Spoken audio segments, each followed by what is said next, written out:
চোখের দেখায় আর কি বোঝা যাবে যে কি সমস্যা হয়েছে, বা এটা কাটলেও ভেতরে ভেতরে পোস্টমর্টম করলেও বোঝা যাবে। 1 লাখ মুরগির হাগামতো তো অনেক, কিন্তু এগুলো সবগুলো আমরা বিক্রি করে দিই। আমাদের এখানে প্রায় 1 লাখ মুরগি আছে। তা আমাদের ওয়ার্কার আছে প্রায় মানে 28-30 জন ওয়ার্কার আছে।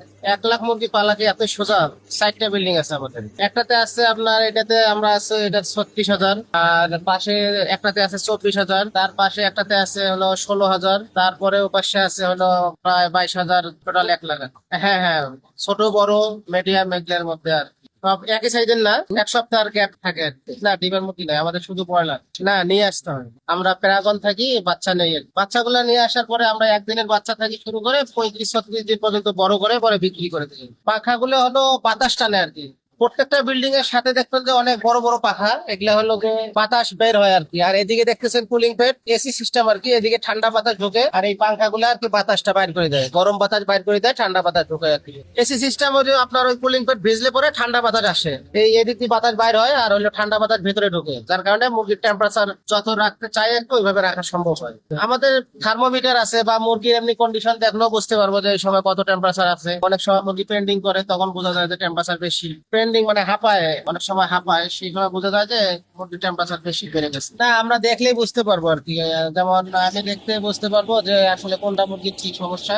এতগুলো মুরগির থেকে আমি দেখলেই বুঝতে পারবো যে কোন মুরগির কি সমস্যা। চোখের দেখায় আর কি বোঝা যাবে যে কি সমস্যা হয়েছে, বা এটা কাটলেও ভেতরে ভেতরে পোস্টমর্টম করলেও বোঝা যাবে। ডেইলি আমাদের এখানে একটা করে হাউজে প্রায় 90-100 বস্তা লাগে। 4টে শেড তো, কোনো শেডে বাচ্চা, সেই শেডে কম খায়, 10টা-15টা লাগে, কোনো শেডে 90টা লাগে, কোনো শেডে 50টা লাগে, এরকম আর কি ফিডের বস্তা লাগে। এটা 4টে ধাপ আছে। 2 ধাপে আমরা বোর্ডিং করি, পরে আস্তে আস্তে বড় হলে উপরে উঠে নেই। না, 4টে বিল্ডিং এ না, এটা হলো 2টা বিল্ডিং এ হলো 4 তলা, 2টা বিল্ডিং হলো 3 তলা। হাগামতা এটা হলো যে অটো বেল্ট আছে, বেল্টের সামনে যায়, পরে এটা লেবাররা বস্তায় ভরে।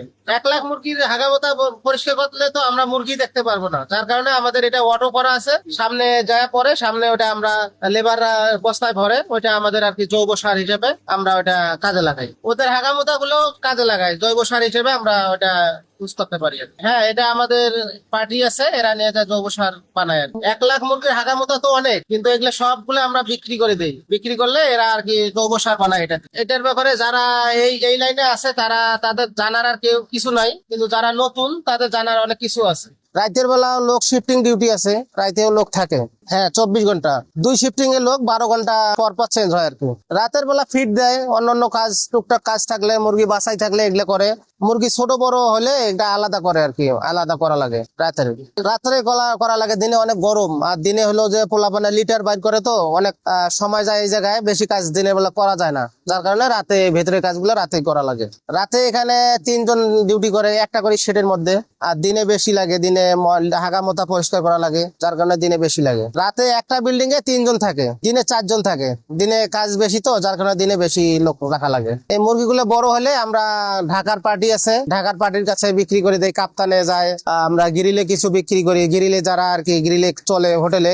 আপনারা যে বাইরে গ্রিল মুরগি হোটেলে খান না, সেই এগুলাই আর কি গ্রিল বিক্রি করি আমরা। এগুলাই সেই গ্রিল মুরগি 23 দিনে 24 দিনে গ্রিল বিক্রি করি, 11-12 সাইজের। এগুলাই আপনারা গ্রিল মুরগি খান। পরে আবার আমরা বড় করে আর কি 2.5 কেজি 3 কেজি এই সাইজেরও বিক্রি করে। এখানে আছে আপনার যে ফ্যানের সাথে কিছু কানেক্ট করা আছে মিটার, এগুলার মধ্যে আমরা আর কি সেট আপ দেই, ফ্যানের কাজ করাই আর কি।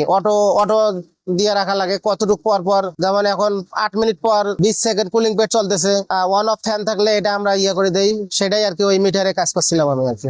রাত্রে কুলিং প্যাড বর্তমান চলে না, যখন গরম অতিরিক্ত পড়ে তখন রাত্রে কুলিং প্যাড চলে, এখন দিনেই শুধু চলে। না, কুলিং প্যাড সবাই করে না, যারা আপনার অটো সেট তারা এগুলা করে, যারা বড় বড় কন্ট্রোল সেট তারা এগুলা করে। নর্মালে যারা 500-1000 মুরগি বলে তারা এগুলো সব করে না। এটা ঘুরাইলে আপনার পানির লাইন যেটা আছে, মুরগি যেটাতে পানি খায়, এটাতে কোন সময় কোন বয়সে কতটুকু পানি খাবে সেই সময় ওইভাবে আর কি এই লেভেল করে দেওয়া লাগে, এটা ঘুরে অ্যাডজাস্ট করে দেওয়া লাগে। আপনার এই ডিঙ্কারে শুধু যখন ছোট থাকে তখন নিচে নামানো থাকে, যখন বড় হয় তখন আস্তে আস্তে আস্তে আস্তে উপরে ওঠে। এটা দেওয়ার উদ্দেশ্য হলো যেমন ডাইরেক্ট রোদ আর কি কুলিং প্যাডে না লাগে, এবং কি এটা ময়লা টয়লা থাকলে এটা আটক হবে আর কি। এটা বলে ডিউনেটার, বাইরের রোদের তাপটা যেন কুলিং প্যাডে না লাগে এবং ময়লা আটকানোর জন্য এটা দেওয়া আর কি। এটা তো লাভ হলো এটাই যে কুলিং প্যাড গরম হলে বাতাসটা ঢুকবে, গরম বাতাস।